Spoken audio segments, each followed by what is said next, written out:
mengenal orang itu, saudara bilang begini, tidak. Kamu omong begitu, tapi belum kenal dia. Kalau sudah kenal dia itu orang baik sekali. Pernah alami begitu? Orang punya kesan buruk tentang seseorang, saudara yang mengenalnya mengatakan tidak. Itu mulut saja. Orang baik. Saudara pasti pernah mengenal. Saya kira itu penting dalam kaitan dengan mengenal. Sebab apa? Kalau orang tidak mengenal dengan baik, tindakannya bisa salah. Kalau pengenalan salah, maka tindakan bisa salah. Saya ingat sekali, saya dengan keluarga pergi ke Soe. Sampai di pom bensin di Soe, kami mau isi BBM toh. Pas parkir begini, saya turun, Ibu Pendeta di atas mobil dengan anak-anak. Terus ada orang dari Kupang, Pak Pendeta Yandi, Shalom, aduh apa kabar? Kami pegang tangan, kami ciuman hidung. Ternyata di sebelah ada ibu-ibu lain. Ini ibu setelah pegang tangan dan saya cium saya, dia cium itu ibu di sebelah. Dengan yakin sekali, mama ada baik-baik. Ini ibu juga heran begini. Setelah itu baru lihat, ibu pendeta di mobil. Lalu yang tadi saya cium ini, sap.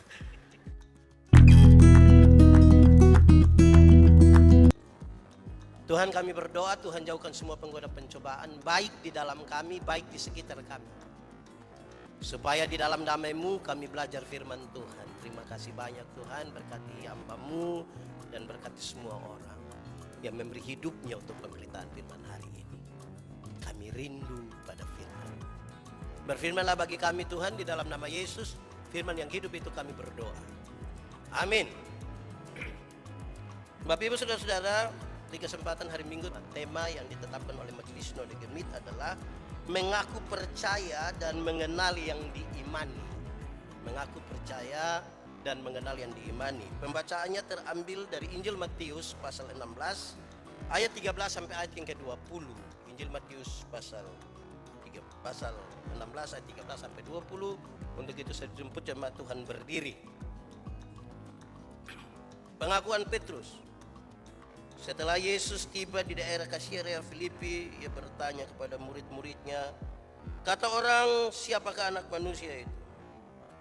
Jawab mereka, ada yang mengatakan Yohanes Pembaptis, ada juga yang mengatakan Elia, dan ada pula yang mengatakan Yeremia atau salah seorang dari para nabi. Lalu Yesus bertanya kepada mereka, tetapi apa katamu, siapakah aku ini? Maka jawab Simon Petrus, engkau adalah Mesias, anak Allah yang hidup, kata Yesus kepadanya. Berbahagialah engkau Simon bin Yunus, sebab bukan manusia yang menyatakan itu kepadamu, melainkan Bapa-Ku yang di sorga. Dan aku pun berkata kepadamu, engkau adalah Petrus, dan di atas batu karang ini aku akan mendirikan jemaat-Ku, dan alam maut tidak akan menguasainya.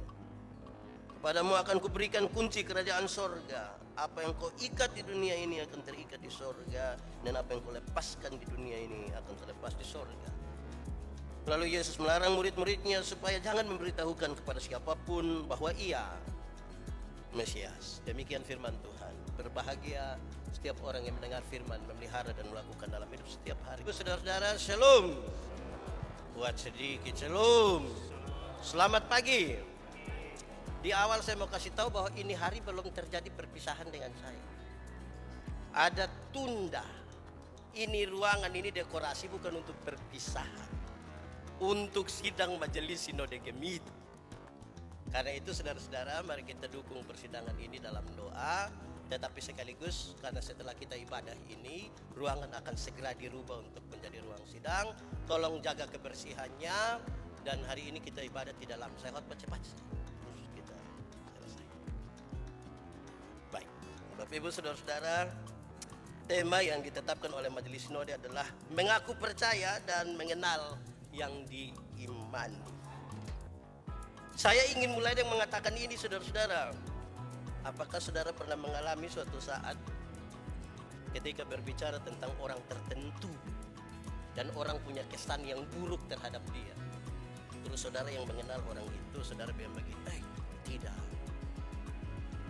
Kamu omong begitu, tapi belum kenal dia. Kalau sudah kenal dia, orang baik sekali. Pernah alami begitu. Orang punya kesan buruk, tentang seseorang, saudara yang mengenalnya mengatakan itu mulut saja orang baik. Saudara pasti pernah mengenal. Saya kira itu penting dalam kaitan dengan mengenal. Sebab apa? Kalau orang tidak mengenal dengan baik, tindakannya bisa salah. Kalau pengenalan salah, maka tindakan bisa salah. Saya ingat sekali, saya dengan keluarga pergi ke Soe. Sampai di pom bensin di Soe, kami mau isi BBM toh. Pas parkir begini, saya turun, Ibu Pendeta di atas mobil dengan anak-anak. Terus ada orang dari Kupang, Pak Pendeta Yandi, Shalom, aduh apa kabar? Kami pegang tangan, kami cium hidung. Ternyata di sebelah ada ibu-ibu lain. Ini ibu setelah pegang tangan dan saya cium saya, dia cium itu ibu di sebelah.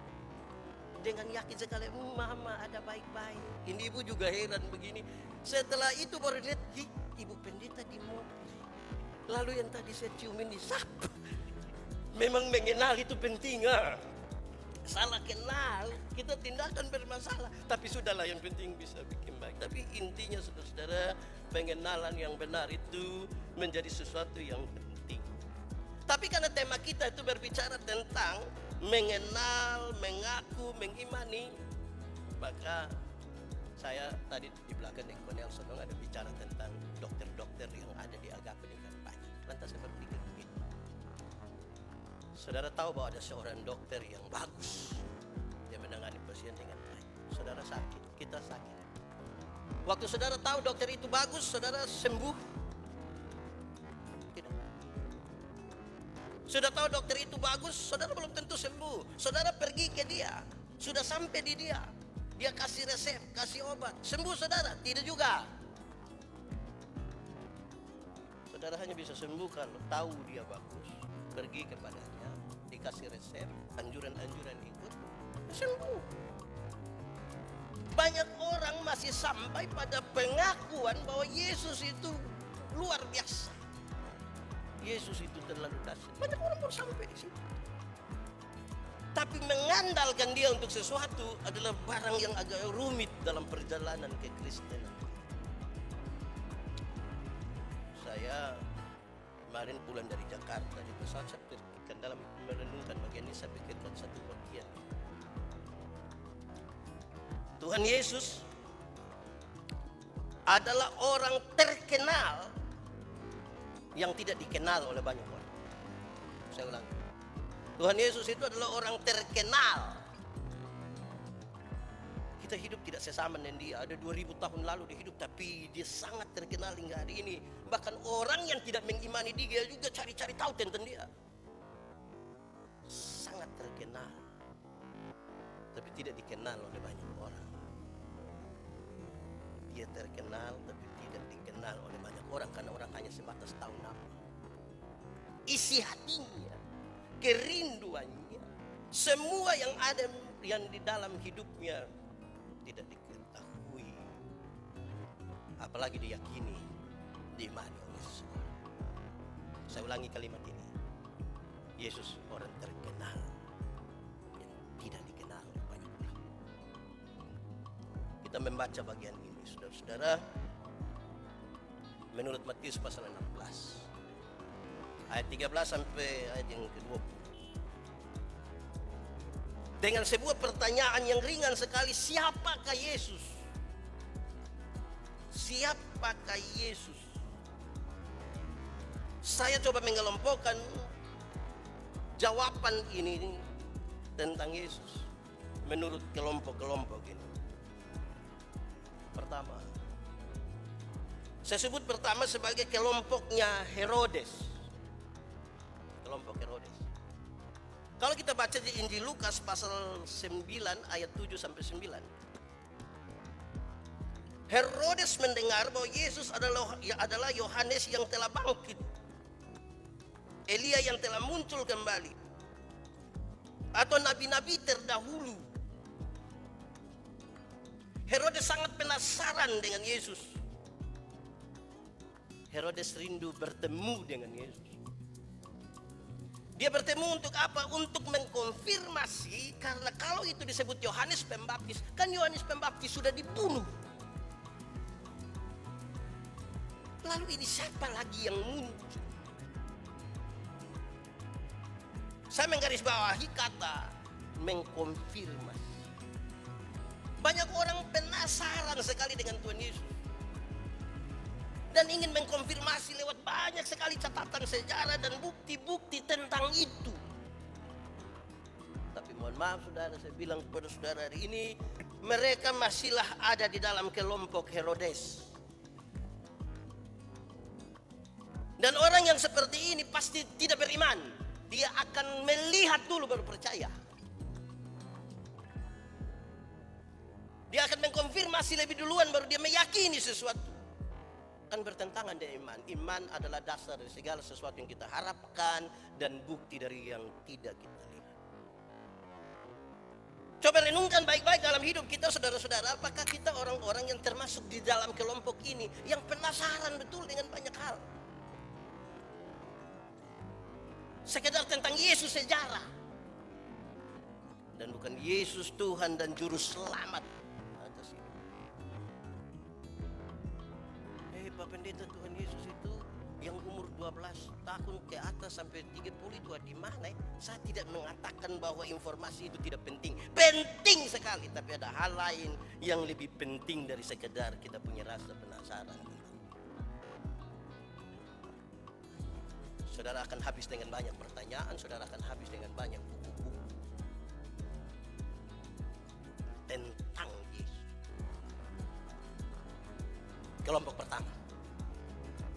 Kelompok yang kedua saudara-saudara adalah kelompok yang saya sebut kelompok kata orang.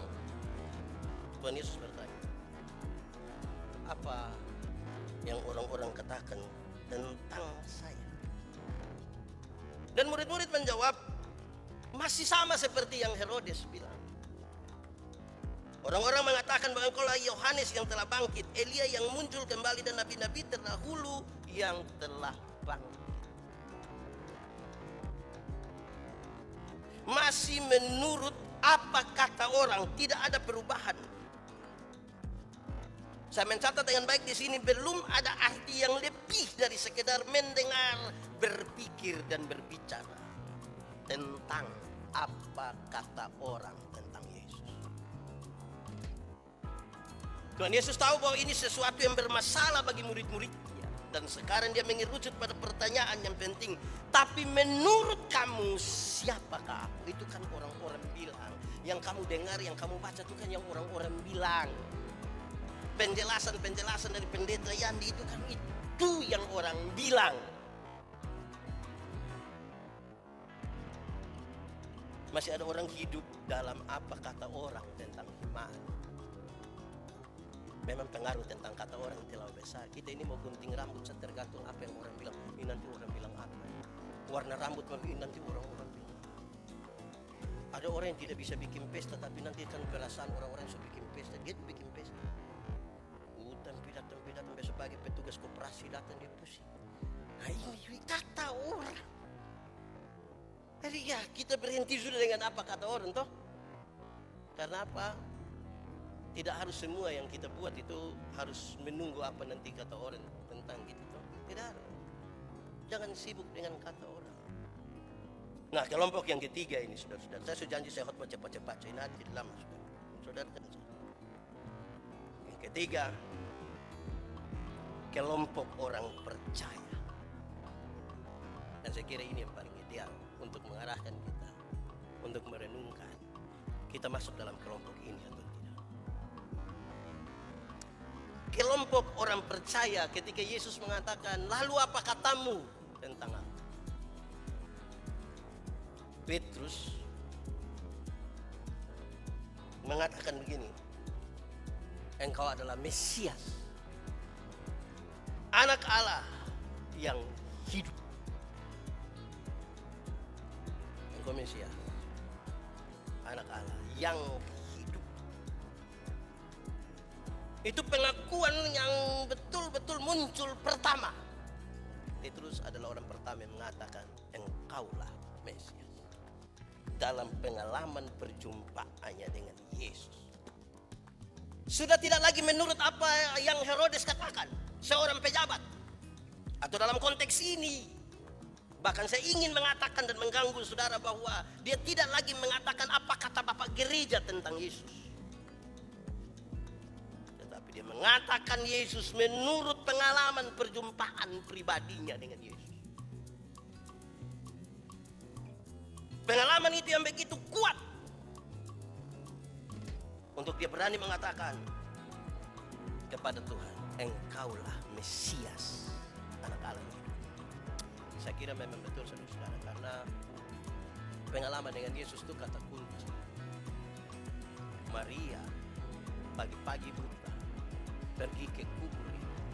Baru saja Yesus mati beberapa hari, dan bermasalah bagi orang-orang yang mau mengatakan Yesus itu.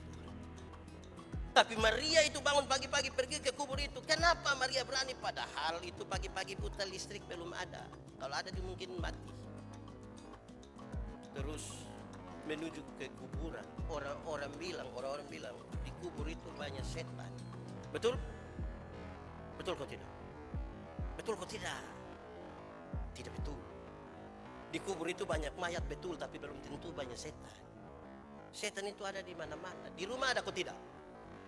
Di jalan, di gereja, mana? Maria pergi ke situ. Kenapa dia pergi ke situ? Karena pengalaman perjumpaan dengan Yesus.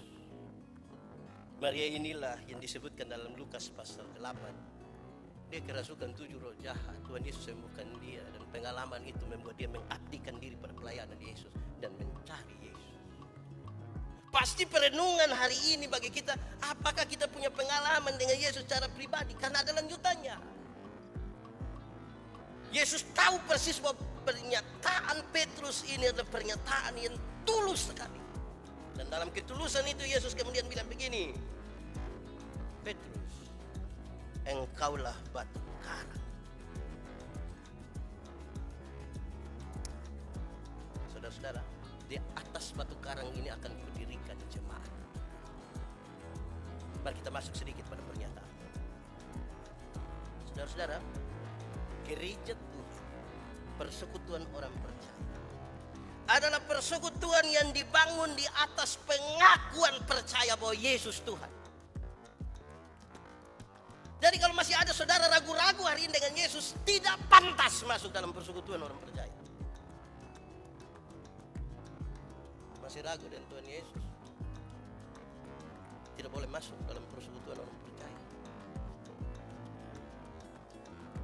Karena jemaat didirikan di atas pengakuan bahwa Yesus Tuhan, yang kemudian kita sebutkan dialah kepala gereja. Itu sebegitu serius untuk memaksa kita masuk sampai ke kedalaman jiwa kita untuk melihat, mendengar, merasakan mengaku Yesus Tuhan, atau kita ragu-ragu. Hari-hari ini di media sosial tuh orang beromong sedikit separuh pusing. Saya pernah bilang pada saudara, ada 2 orang yang baru tamat sekolah teologi datang ke saya, pendeta ini perhatiin. Kenapa? Beredar buku tentang 12 jam terakhir bersama sang guru. Oh, itu orang bilang Yesus tidak mati itu. Yesus diganti oleh tokoh yang lain. Yesus turun dan pergi dengan Maria Magdalena dan melahirkan keturunan Prancis. Ini bahaya buku sebenarnya. Saya senyum-senyum. Dorang dua bilang, kenapa Pak Pendeta senyum-senyum? Saya bilang, jadi kamu dua mau saya menangis. Dorang dua agak gelisah. Terus saya bilang begini, kamu dua punya kemampuan menarik kembali itu buku-buku semua? Tidak. Oke. Kamu dua punya kemampuan, orang sudah baca itu buku, kemudian kamu dua punya kemampuan menghapus memorinya? Tidak. Kamu dua punya kegelisahan juga tidak merubah apa. Tapi kamu mau jalan keluar untuk ini? Iya, jalan keluarnya gampang. Jalan keluarnya dengan bilang yang cetak itu buku, cetak tambah banyak. Bikin pakai media lain, pakai uang, berbagi-bagi ke seluruh dunia, dan saya mau bilang kepada saudara, perjumpaan pribadi saya dengan Tuhan Yesus tidak bisa gugur hanya karena saya membaca satu teks kecil itu. Itu mesti jadi pengakuan yang kuat, yang di atasnya kita mengaku Yesus Kristus kepala gereja. Itu ucapan Petrus secara personal, tapi mewakili kita semua yang mengaku sebagai gereja. Saya takut kalau kita bergereja tapi kita ragu pada Kristus. Saudara-saudara, tepuk tangan, saya mau kita tepuk tangan. Baru saya jelaskan kenapa tepuk tangan. Waktu kita mau bangun gereja di bawah, di Agape, banyak orang ragu. Sekarang jalan. 70 kok berapa? Saya hitung-hitung matematika kok pusing. Tapi saya kasih pakai tua, kita butuh bangku berapa? 100. Saya kasih naik 200. Hari ini kita sudah punya lebih dari 130 bangku untuk gereja. Masa Tuhan punya pekerjaan kita ragu? Tapi belum selesai. Videotron. Kita butuh 2. Hari ini 1 sudah kelar. Betul? Ada yang kasih 100 juta, berapa? 100 juta. Satu kan butuh 135 juta. Kita 1 sudah, tinggal 1. Saudara tidak lihat saya pemuka bengkok-bengkok dan dilurus di sini. Makanya ini hari dia mati saja dong. Ini bukan kita punya. Ini majelis Node punya. Beriman sedikit. Kita ini karena mana kok? Tiap hari ketemu orang bermasalah sedikit. Hidup terlalu susah nak mati. Dan Tuhan itu semangat sedikit. Ada masalah. Tapi dalam keyakinan kita kepada Tuhan, Tuhan pasti menyertai kita melewati pergumulan gitu. Ada amin kok. Jadi gitu. Saudara-saudara, lanjutan dari pernyataan ini menarik. Gereja berdiri di atas pengakuan orang percaya. Saya lanjut menegaskan itu. Pengakuan orang percaya seperti batu karang yang tidak akan goyah. Jadi kalau saudara masih goyah, itu belum batu karang, masih batu kapur. Itu belum batu, mangkali kertas. Pengakuan orang percaya seperti batu besar, batu karang yang tidak akan goyah.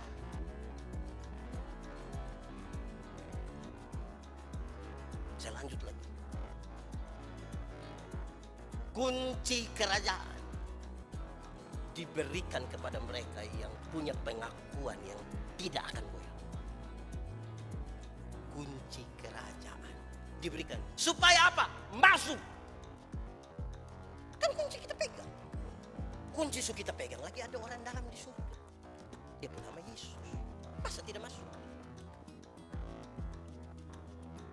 Jadi kalau saudara masih goyah, itu kunci tidak kasih pada saudara. Lebih baik kasih di Simon.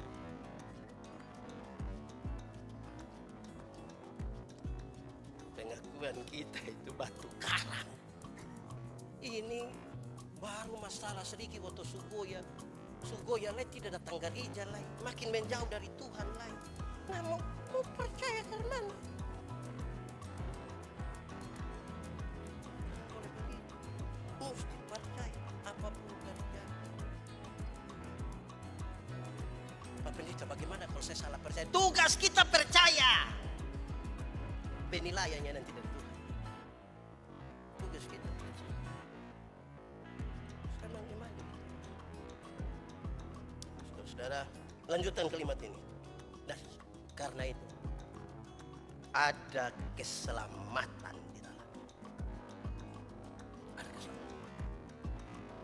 Pengakuan gereja berdiri atas pengakuan orang percaya. Pengakuan itu seperti batu karang. Kunci kerajaan diberikan dan keselamatan itu ada bagi kita. Berbahagialah mereka mengaku dengan mulutnya bahwa Yesus adalah Tuhan dan seterusnya. Selamat Tuhan. Saudara-saudara, pernyataan dari Petrus ini menarik. Dialah Mesias, engkaulah Mesias dari Allah. Saya ingin menegaskan begini. Tuhan Allah yang hidup itu berlawanan dengan agama yang mati. Ulangi, Tuhan Allah hidup, amin, bertentangan dengan agama yang mati. Penjelasannya sangat menyangkut dengan tidak sekedar orang beragama, itu agama menjadi agama yang mati. Karena kita punya Tuhan yang hidup, tidak sekedar dikungkung dalam sebuah agama yang mati. Tidak dibatasi oleh ruang bait Allah waktu itu. Tidak dibatasi oleh ritual-ritual keagamaan manusia yang sangat terbatas. Tidak terbatas. Allah kita hidup dan besar yang tidak. Mestinya kalau hari ini saya tidak khotbah pendek pasti panjang toh. Saya ingin menjelaskan detail betul supaya kita meyakini sesuatu, karena berbeda dengan negara-negara lain. Oh, negara lain itu kan agama ya siapa mau percaya, beda dengan kita. Agama masuk dalam struktur berbangsa dan bernegara. Jadi mau jadi polisi mesti ada agama, mau jadi anggota dewan mesti ada agama, mau jadi bupati mesti ada agama, mau jadi dokter mesti ada agama. Semua orang menjadi beragama, beriman belum tentu. Mau jadi pendeta kan harus agama. Sudah di agama lagi kita pas tes mau masuk pendeta tanya susidi. Kita pisor oleh surat sidi, pasor katanya subaptis. Hampir saya mau bilang ampak kali, tapi tidak boleh di kita. Dia lebih dari sekedar agama. Yesus ingin menegaskan sebuah pengalaman dengan murid-murid waktu itu, bahwa selama ini kan orang menyebut dia dalam tiga sebutan.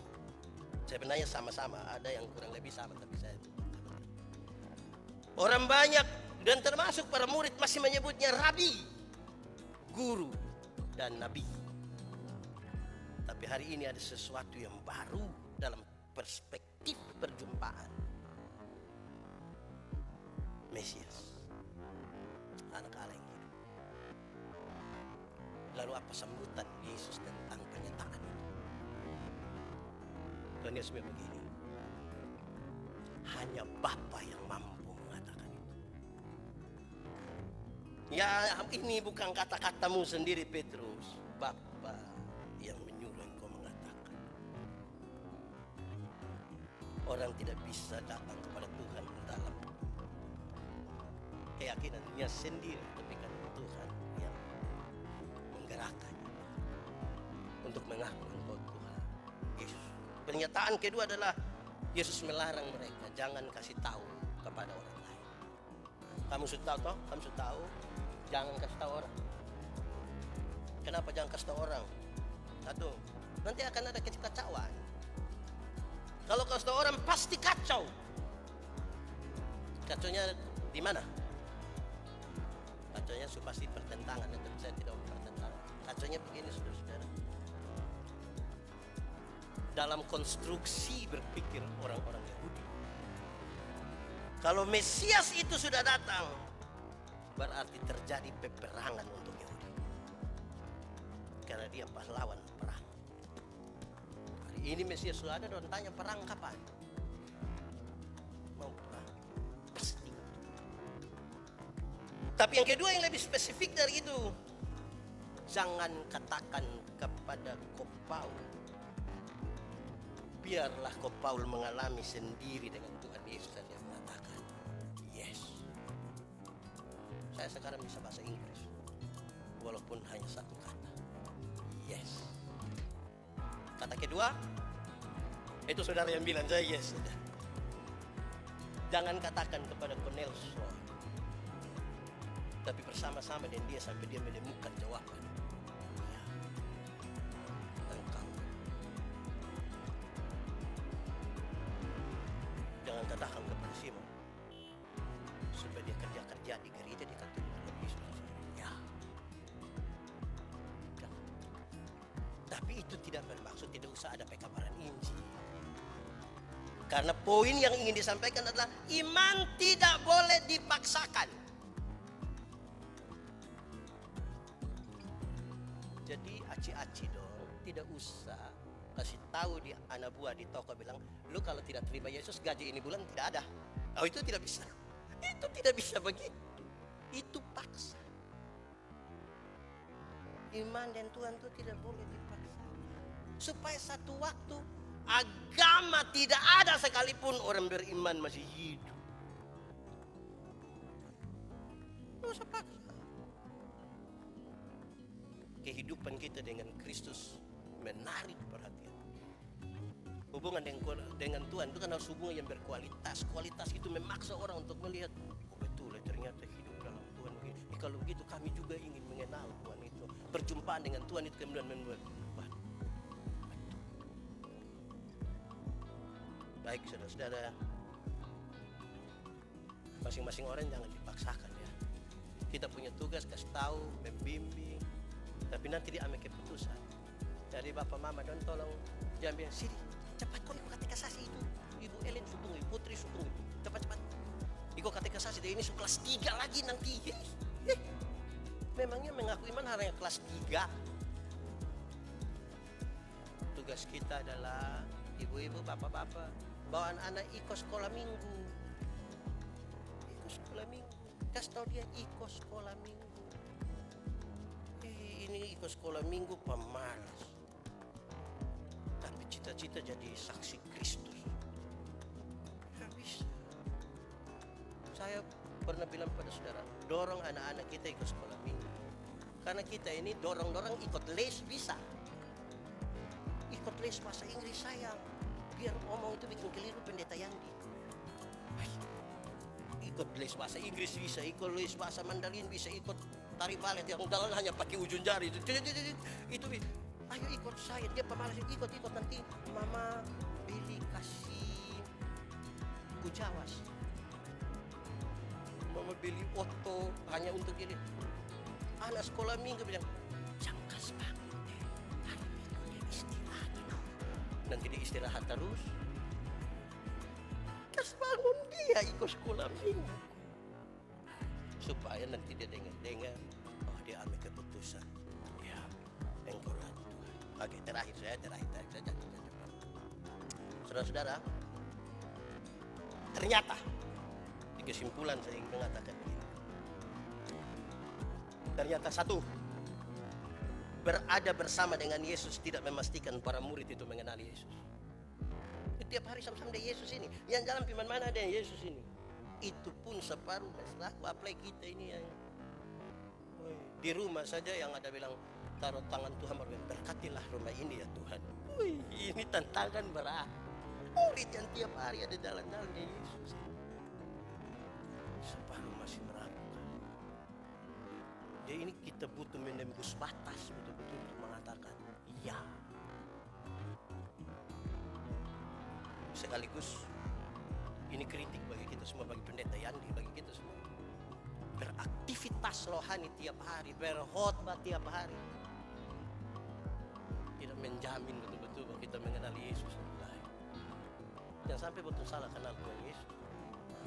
Macam ibu tadi. Kedua,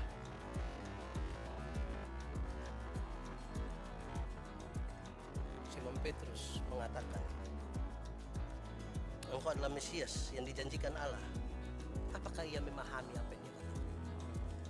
Kira-kira itu pertanyaannya.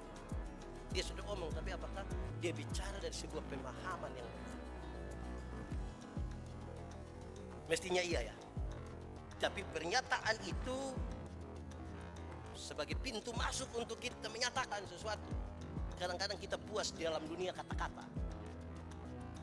Berulang kali saya bilang pada kita, tidak boleh puas dalam dunia kata-kata, karena banyak manusia termasuk orang-orang Kristen hilang lenyap dalam dunia kata-kata. Padahal daftar makanan tidak mengenyangkan lapar. Siapa yang terlalu lapar dia masuk di warung satu, terus dia baca, masuk di Mayuk warung di situ ada baca bilang nasi ayam, terus dia bilang puji Tuhan saya sudah kenyang. Oh, kita ini hilang lenyap dalam dunia kata-kata. Sehingga kalau ada orang mulai pantun sedikit itu kita bilang cakap, ikan paus, ikan lele. Ya, apa kok? Apa lagi? Apa-apa?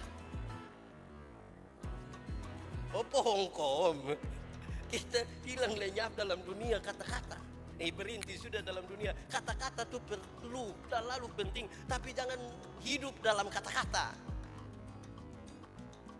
Ada hal yang mesti. Bayangkan kalau saya punya istri, saya bilang, "Wah, saya cinta."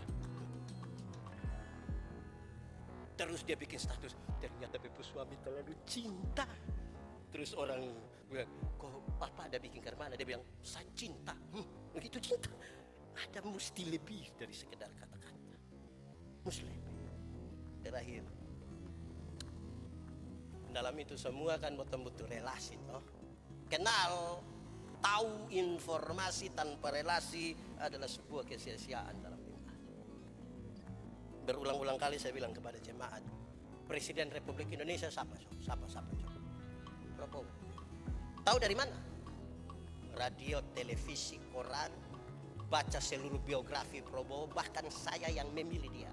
Berdasarkan pengetahuan itu, hari ini kita pergi ke Istana Negara, dia ketemu kita. Pas kita sampai, pas Pak Pres tanya, "Siapa?" "Saya Manobe, Pak." "Dari mana?" "Dari Kupang." "Datang untuk pulang." Karena kita tahu. Tapi coba Prabowo punya anak misalnya, dia pergi ke situ, pas Pak Pres berani bilang, "Pulang," berani. Karena relasinya jelas. Ini anak bisa dibuktikan, tahu setuju. Saya biasa ditanya oleh banyak orang ini, "Don't tanya terlalu banyak." Sekarang saya sudah ada satu kalimat, kata kunci yang dong susah untuk tembus. Don't tanya, "Pak, saya tanya satu, minta maaf, saya mau tanya, Anda punya relasi personal dengan Tuhan, pernah punya hubungan pribadi dengan Tuhan?" Kalau tidak, saya tidak jawab. Untuk apa saya jawab di orang yang tidak punya pengalaman pribadi dengan Tuhan? Saya jawab kalau Anda punya pengalaman dengan Tuhan, supaya menegaskan sesuatu. Kalau tidak, mau bagaimana? Mari tunduk kepala di hadapan Allah. Tuhan, terima kasih untuk firman. Kami renungkan dalam keterbatasan kami percaya Tuhan dalam kami dalam Tuhan, benih firman ini bertumbuh dan berbuah dalam hidup kami. Tuhan, kami sangat rindu firman-Mu jadi pelita bagi kaki kami, terang bagi jalan kami. Tuhan, kami sangat rindu kami tidak hidup dalam apa yang orang lain katakan tentang Tuhan. Kami tidak hilang lenyap dalam dunia kata-kata, tapi kami mau juga mengatakan Engkaulah Mesias, anak Allah yang hidup, yang tidak dibatasi oleh aktivitas.